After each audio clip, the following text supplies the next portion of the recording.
Monsieur le Président de l'Assemblée nationale, honorables députés, Monsieur le ministre du Travail, de l'Emploi et des Relations avec les institutions, Mesdames et Messieurs, je rends grâce à Dieu le Tout-Puissant qui m'a permis d'être encore devant cette auguste Assemblée pour honorer en tant que ministre des Finances et du Budget un rendez-vous à la fois historique et légal. En effet, si mon passage de ce matin ici à l'hémicycle était essentiellement consacré à l'examen de la loi de finances rectificative, celui de ce soir est assez spécifique puisqu'il découle d'une ferme volonté de perpétrer une tradition parlementaire déjà ancrée, qui est la présentation du document de programmation budgétaire et économique pluriannuel DPBEP 2026-2028 dans le cadre du débat d'orientation budgétaire. Moment d'échange et de dialogue entre l'exécutif et le législatif sur les orientations budgétaires et économiques, le débat d'orientation budgétaire, élément substantiel du cycle de gestion des finances publiques, se tient conformément au Code de transparence et à la loi organique 2020-07 du 26 février 2020, abrogeant et remplaçant la loi organique numéro 2011-15 du 8 juillet 2011 relative aux lois de finances, modifiée par la loi organique numéro 2016-34 du 23 décembre 2016, au plus tard le 30 juin de chaque année. À cet effet, le DOB traduit une démarche de transparence et de participation dans la conduite des politiques publiques, car par le biais du ministre des Finances et du Budget, il permet au gouvernement de consulter les représentants du peuple sur les choix de politique économique et financière retenus sur une période de 3 ans. Le débat d'orientation budgétaire de cette année 2025 a la particularité d'être la première édition tenue sous l'ère du Djub Jubal Jubanti. Sur la durée, le présent DOB est la 11e séance depuis 2014, sous l'emprise de la deuxième génération des directives de l'UEMOA. Monsieur le Président de l'Assemblée nationale, honorables députés, unique support du débat d'orientation budgétaire, le document de programmation budgétaire et économique pluriannuel préparé à cet effet trouve son fondement dans les dispositions des articles 51 de la LOLF et 7 du décret numéro 2019-120 du 16 janvier 2019 relatif à la préparation du budget de l'État. Aussi obéit-elle à une programmation triennale glissante, ajustée annuellement et servant de base à la préparation de la loi de finances de l'année à venir. Le DPBEP 2026-2028 marque un tournant décisif dans la gestion budgétaire et financière de notre pays, du fait qu'il est stratégiquement aligné à l'agenda national de transformation Vision Sénégal 2050 que la stratégie nationale de développement SND 2025-2029 opérationnalise et en cohérence avec toutes les lettres de politique sectorielle de développement des départements ministériels. Établi sur la base du cadrage macroéconomique, avec des hypothèses précises et justifiées et du contexte sociopolitique international et national, ce document évalue les grandes masses de recettes et de dépenses budgétaires, projetées et décrit la situation financière des collectivités territoriales, du secteur parapublic et des organismes de protection sociale. Enfin, le DPBEP définit les objectifs d'équilibre budgétaire et financier à moyen et long terme, tout en garantissant la cohérence entre le cadre budgétaire, le cadre macroéconomique et les plafonds de crédit alloués conformément aux priorités stratégiques de l'État ainsi qu'aux dispositions du pacte de convergence de l'UEMOA. Monsieur le Président, honorables députés, les orientations budgétaires contenues dans le présent DPBEP tiennent compte d'un certain nombre de contraintes qui sont, entre autres, au plan international, les enjeux géopolitiques et économiques, de même que les effets du changement climatique, font persister d'énormes difficultés et de nombreuses incertitudes, souvent exaspérées par la dépendance chronique qui fait pâtir les pays les moins avancés. De plus, avec la poursuite de la guerre russo-ukrainienne, l'intensification du conflit au Moyen-Orient qui s'est élargi récemment en Iran, les perturbations de la supply chain mondiale et les dérèglements commerciaux engendrés par la nouvelle politique américaine, l'environnement international des affaires est devenu peu favorable, voire hostile. Ainsi, d'après les prévisions du Fonds monétaire international, La croissance de l'économie mondiale pour 2025, qui était attendue en juillet 2025 à 3,3%, a été revue à la baisse en avril 2025 à 2,8%. L'Afrique subsaharienne semble échapper à cette tendance baissière, mais reste encore vulnérable aux chocs liés aux conséquences du changement climatique et à la dette.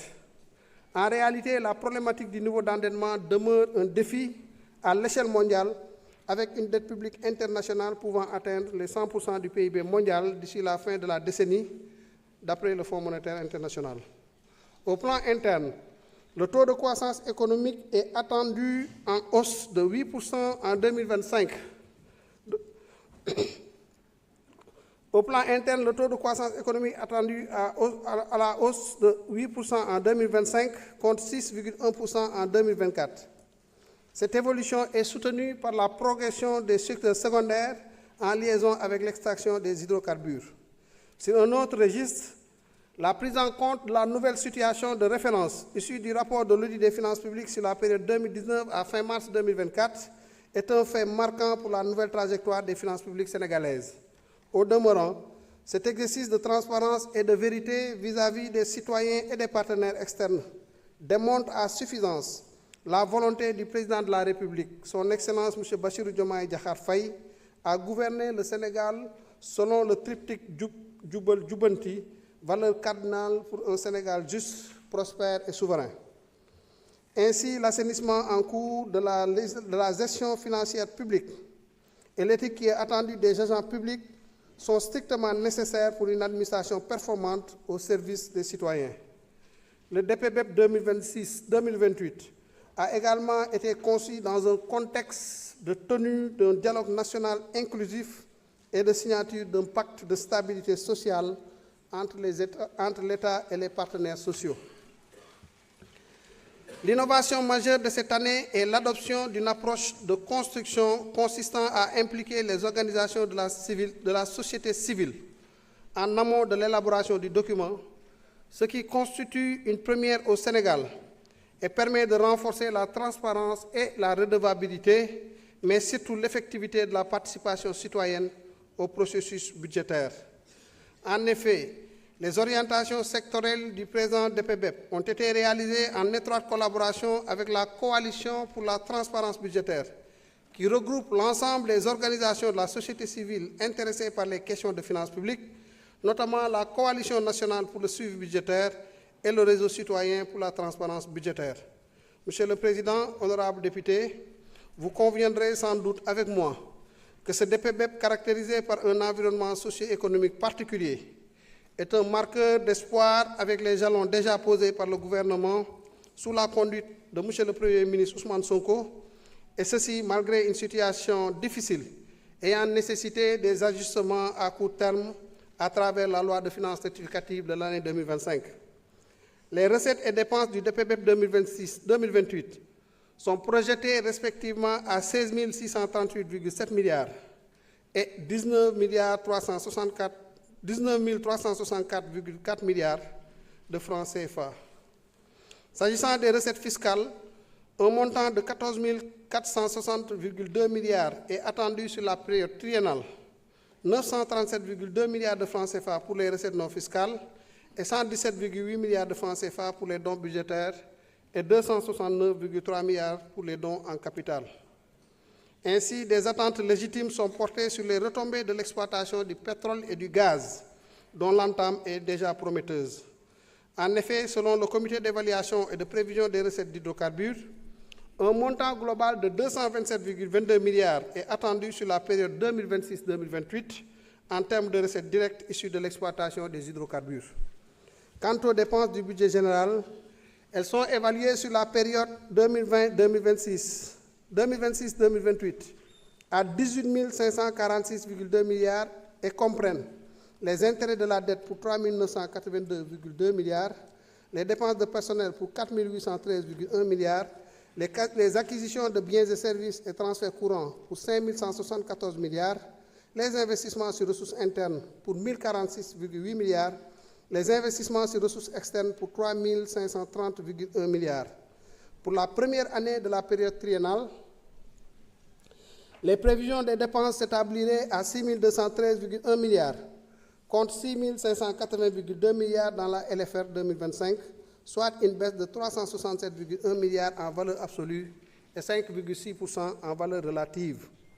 Ce financement permettra au Sénégal de développer une résilience financière acceptable et réaliste face à la situation économique internationale incertaine et asseoir également les supports de mise en œuvre de l'agenda national de transformation Sénégal 2050. À travers ce DPBEP 2026-2028, toutes les stratégies sectorielles déjà mises en adéquation avec les nouvelles priorités seront matérialisées dans le quotidien des Sénégalais. Ainsi, durant la période 2026-2028, la situation macroéconomique devrait être marquée par une dynamique de croissance avec une économie à forte résilience et un développement endogène tiré par les ressources et potentialités des terroirs à travers le développement de moteurs de croissance. Relativement à la mise en œuvre des quatre axes stratégiques de l'agenda national de transformation, le préalable sera de relever les défis relatifs à la construction d'un modèle économique endogène à partir des pôles territoriaux. Deuxièmement, au développement d'un capital humain de qualité et d'une équité sociale. Troisièmement, au renforcement de la stabilité nationale dans le cadre de l'intégration régionale. Quatrièmement, à la promotion de la bonne gouvernance dans l'action publique. Cinquièmement, à la promotion des sciences et de l'innovation technologique, ainsi qu'au développement d'un financement adéquat de l'économie en un sixième point. Du point de vue de l'assainissement des finances publiques, il sera question d'une discipline plus accrue dans l'exécution des dépenses, d'un renforcement du recouvrement des recettes et d'une amélioration significative de l'efficience de l'investissement public. Aussi, la rationalisation des dépenses courantes se poursuivra-t-elle par l'optimisation de la commande publique, un meilleur ciblage des subventions et la rationalisation des structures du secteur parapublic, donc les agences et autres structures similaires. Et la masse salariale devrait évoluer, passant de 1 532,8 milliards en 2026 à 1 677 milliards en 2028. Pour la gestion des pensions, les réformes envisagées et celles en cours visent principalement à renforcer la protection sociale des retraités civils et militaires par la diversification des mécanismes de financement du Fonds national de retraite, la revalorisation des pensions et la modernisation de la gestion de ces pensions. En ce qui concerne l'investissement, les innovations induites par le décret numéro 2023-2142 du 31 octobre 2023 portant réglementation du cadre général de la gestion des investissements seront davantage opérationnalisées pour en garantir l'efficacité et l'efficience. Aussi, pour un développement plus harmonieux, la décentralisation de nouveaux investissements tiendra compte des pôles territoriaux en vue de corriger les disparités dans la répartition des équipements. En outre, la réforme du Code des investissements, le renforcement du partenariat public-privé, l'opérationnalisation de la stratégie nationale de développement du secteur privé, ainsi que la promotion des investissements internes et directs étrangers seront les leviers de cette nouvelle politique d'investissement. Relativement à la politique fiscale, il s'agira de la rendre plus apte à mobiliser suffisamment de ressources pour la couverture des dépenses budgétaires. Dans ce sillage, la SRMT, qui est la stratégie de mobilisation des recettes à moyen terme, sera renforcée par le développement de la solution Senfinance pour un meilleur suivi des contribuables. De même, la grande réforme en cours du Code général des impôts permettra son adaptation au profil économique du pays pour une meilleure mobilisation des recettes fiscales. Quant à l'amélioration de la gouvernance de la valeur douanière, elle renforcera l'analyse du risque et du renseignement commercial. La stratégie de la gestion de la dette sera améliorée et visera un mix de nouveaux financements extérieurs et domestiques équitables à l'horizon 2027. Il est également prévu de mobiliser les ressources concessionnelles déjà disponibles auprès des bailleurs classiques. Pour la gestion des ressources extérieures, des efforts intensifs seront consacrés à l'amélioration du niveau d'absorption des fonds issus de la coopération économique et financière. Dans le court terme, la plateforme de suivi des ressources extérieures sera améliorée pour un monitoring efficace de l'exécution financière et budgétaire des projets et programmes d'investissement. Du point de vue des orientations sectorielles, le document de programmation budgétaire économique pluriannuelle préconise, en plus de la mise en place d'un cadre macroéconomique assaini et stable, une économie compétitive assise sur l'émergence d'une société numérique, des filières compétitives, le développement de pôles économiques viables et un cadre des affaires atlantiques. Par conséquent, les priorités vont porter sur le développement des moteurs de croissance, la diversification des sources de financement, la création d'un cadre attractif des affaires et la mise en place d'un système de recherche et d'innovation dynamique. En ce qui concerne le capital humain et l'équité sociale, il s'agira de miser davantage sur la jeunesse de la population sénégalaise, qui constitue l'un des traits marquants de sa démographie. Cette dynamique encore inachevée offre un potentiel immense si elle s'accompagne d'un accès réel à l'éducation, à la formation et à l'emploi. Le gouvernement mise sur un développement centré sur l'homme à travers un investissement substantiel en vue d'atteindre la valeur cible de l'indice de développement humain de 0,581 d'ici 2029. Une santé performante, un pacte de stabilité sociale malgré les contraintes budgétaires, une politique de jeunesse, de sport et de culture, une promotion des sciences et de l'innovation dans le cadre de New Deal technologique, la gestion des travaux publics, l'indice des coûts des bâtiments permettra d'une part de faire un suivi correct des investissements dans le secteur du BTP et dans le domaine de la sécurité. L'accent sera mis sur l'amélioration du dispositif intérieur, le renforcement de la défense, de la sécurité extérieure et de la surveillance maritime et aérienne. En somme, dans la préservation des grands équilibres, le DPBEP 2026-2028 accorde une place importante aux chocs internes et externes sur les finances publiques, notamment aux aléas liés au changement climatique. Aussi, une attention particulière est réservée aux agents de l'État vis-à-vis de tous ses partenaires, notamment sociaux et financiers. Cette démarche promeut la bonne gouvernance dans l'action publique. Vous aurez compris qu'il y a des points qu'on a survolés, qui se trouvent dans les documents qui vous ont été remis, et à l'occasion des débats, nous aurons l'occasion d'y revenir. Monsieur le Président de l'Assemblée nationale, honorables députés, telle est l'économie des grands axes du DPBEP 2026-2028 qui vous est soumis dans le cadre du présent débat d'orientation budgétaire. Je reste à votre entière disposition pour recueillir vos observations, vos avis et orientations. Je vous remercie de votre aimable attention. Je vous remercie, Monsieur le ministre des Finances et du Budget. Mes chers collègues, la discussion générale est ouverte.